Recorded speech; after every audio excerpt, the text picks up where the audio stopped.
space of fiction where the narcissist embeds you is divorced from the world and from reality, of course, and is devoid of friction and pain and suffering and challenges and hardships and difficulties. None of this. It's the way a child sees the world. The narcissist. You could escape all of those things by just taking this proposition. Yes. But yet reality is not what they want to come into that proposition, because then you'll recognize that it's all false. They isolate you from reality. The first thing they do, they cut you off, family and friends and so on. The second thing they do, they create a fantasy which substitutes for reality. They become your reality testing. So when you're trying to gauge reality or the world, you resort to them. They become the litmus test of reality.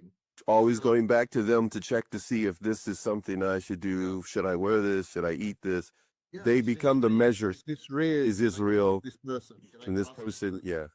What do you think I should do? Yeah. You know, so you become dependent. Before you know it, you become utterly dependent on the narcissist, because you're in a prison cell. It's a padded prison cell, but it's a prison cell. And he's the only one with the key. And he's the only one, or she's the only one, that they're able to grant you access to your idealized image. It is through the gaze of the narcissist that you become alive as a newborn. And it is through the narcissist's gaze that you see yourself as a perfect entity, all ideal, and therefore worthy of a mother's unconditional love. Never questioning them at all, because they continue to give what we can believe, I would believe, is the best thing for me. They're giving me what I believe is the best, but it's a fantasy of my own. I think the closest comparison would be addiction. Oh, wow. Hey, you didn't say that the first time around. Okay, so I could see that. Okay, I could see that. If I make I mean, forget narcissism. Yeah. If I'm the kind of guy who makes you feel good all the time, makes you feel great about yourself, I got you.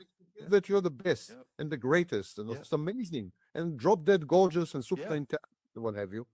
Yeah. And I also provide you with unconditional love and support and succor. I'm always there for you. I always cater to your needs. And so why would you let go of me? Forget narcissism. Why would you even go look anywhere else is essentially what would happen. I understand what you're saying. And gradually you would say, why do I need reality? Reality sucks. I don't want reality. I want this guy. I love this guy. Yeah, that's right. I can't live without him, because he has created, like you said, this padded cell that a woman she wouldn't have a clue what she has stepped into. Not a clue. Yeah. Half of all narcissists are women nowadays. It's a new development. Yeah, I remember a video that you mentioned that. So we're using gender pronouns, but yeah, I get you. Yeah. It could go either way, because they create this padded cell. How do you get out of that? Because reality is going to hit at some point. Very few people want to get out of it. Sam, you're blowing my mind again. They want to stay in it. Yeah, we see all these self-imputed victims and survivors and whatever. That's a tiny fraction of a percentage. The overwhelming vast majority want to stay in it. Want to stay there. Don't want to let go. That's the best. A lot, Sam. Okay, I see what you're saying. Yeah. For the first time, they're experiencing, for example, self-love. They were incapable of loving themselves, but then there is this idealized image, idealized version of themselves, and for the first time, they are capable of loving it, loving this idealized version. They then what? Feel a sense of existence now, so therefore they feel seen and heard. Even the existence and more about, I think, self-love. Got it. Okay. Self-compassion. Mm-hmm. So the narcissist says to you, actually, the narcissist message is, you have never seen yourself correctly. Your self-perception is so completely wrong. Yep. I can see a guy saying that, or a female. Yeah, I can. Yeah, Like you think you don't realize how always realize. Yeah, you are. sorry. How drop dead gorgeous you are. Yeah, right. How Yeah. sexy. How Yeah. you know. How intelligent, how smart, all these. Yeah, yeah. Then you begin to With buy. no proof, no, not that the person isn't, but nothing is substantiated. It's just constantly thrown at that person. So like, why? Why would I go out of this relationship? Why would I Buy leave? into it. You simply buy into it, and Yeah. then the narcissist maintains a monopoly of access. If you want to access this idealized version of you, you can do it only through the narcissist gaze. Because Oh, if you yeah. were to go to your mother or to your neighbor or to your best Or friend, best friend, or whatever. yeah, they would tell you what you know. You're What not the truth is, totally right? emotional. Yeah, I mean, right. you're okay, but you're not that sexy. Or Yeah, let's get down to reality, come down a little bit, because this is really whatever he told you is up here. But the reality is you're here. Now that's going to cause a problem, because then that person, the prey, is going to get upset at mom, dad, or whoever who's trying to tell him, hey, look, this person's blowing smoke. it's that's exactly how the narcissist isolates you from family and friends and so on. So he needs to cut that off and say, like, you just trust me. Just they don't really love you the way I do. Kind They are of got a not really foolish. your friend. They're not really your friend. Your dad really don't love you. They're envious of you. They're envious. Yeah. They want to take you down. They're actually your competitors. They're not, and so gradually you're faced with a choice. Either you choose reality, and then it's mundane, it's It humdrum, hurts. It hurts. boring, it hurts also, It hurts. or you keep consuming this drug. You're on a high, constant high. And he's the sole pusher. There's nobody else around to do this for you.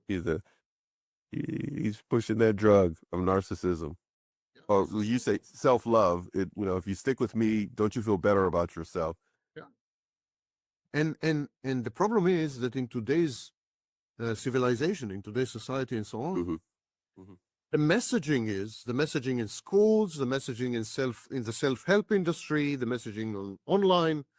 The messaging is you should feel good about yourself. You should have a very high self-esteem. You are unique. You are special. It's almost narcissistic driven too.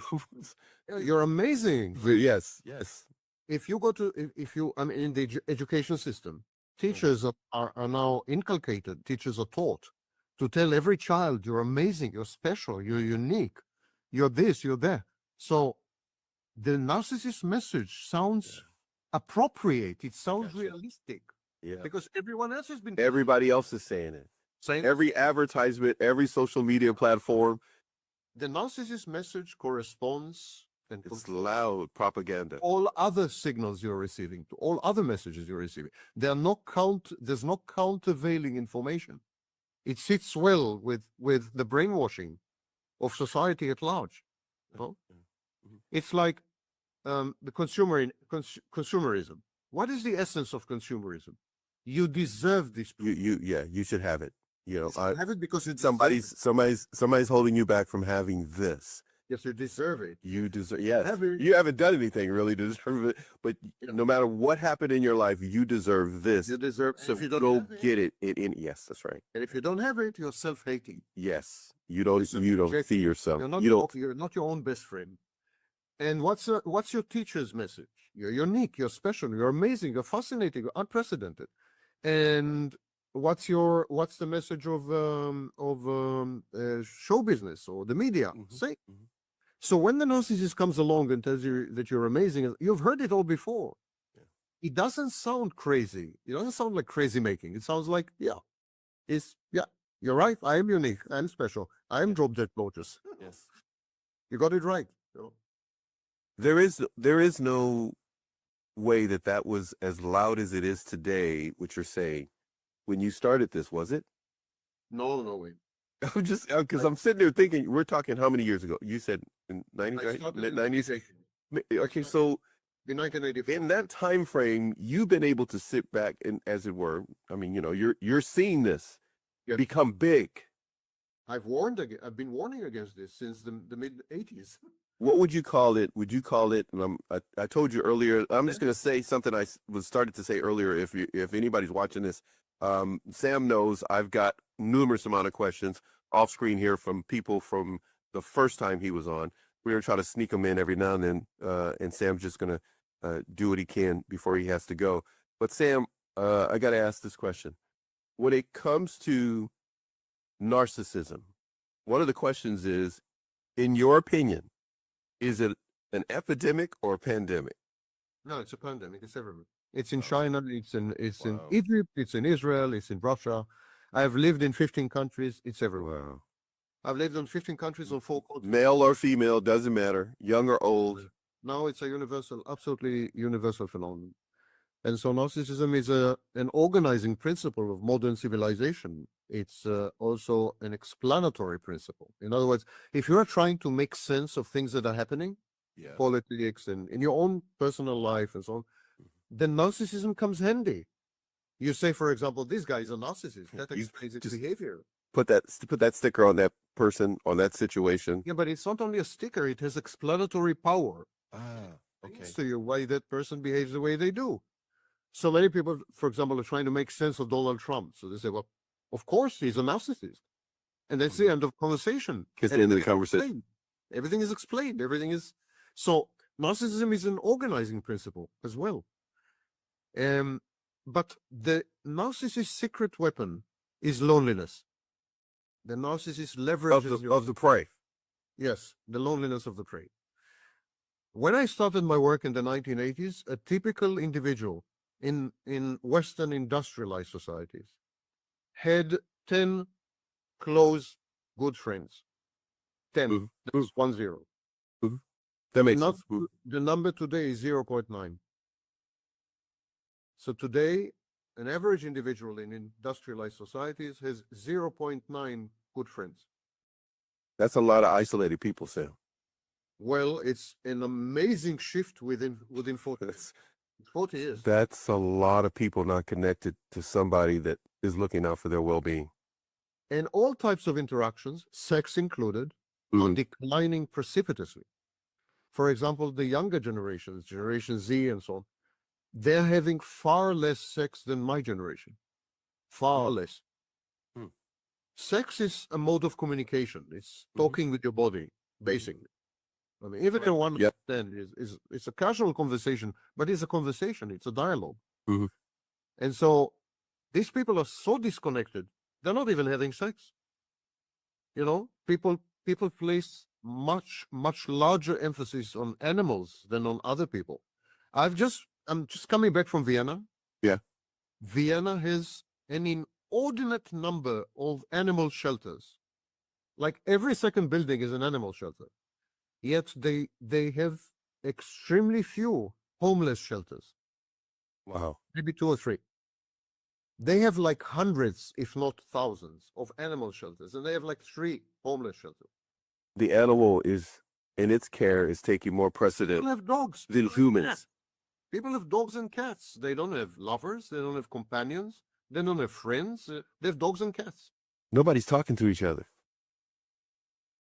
We have become technologically self-sufficient, which gave us the opportunity and the excuse to let go of other people. To isolate, to self-isolate.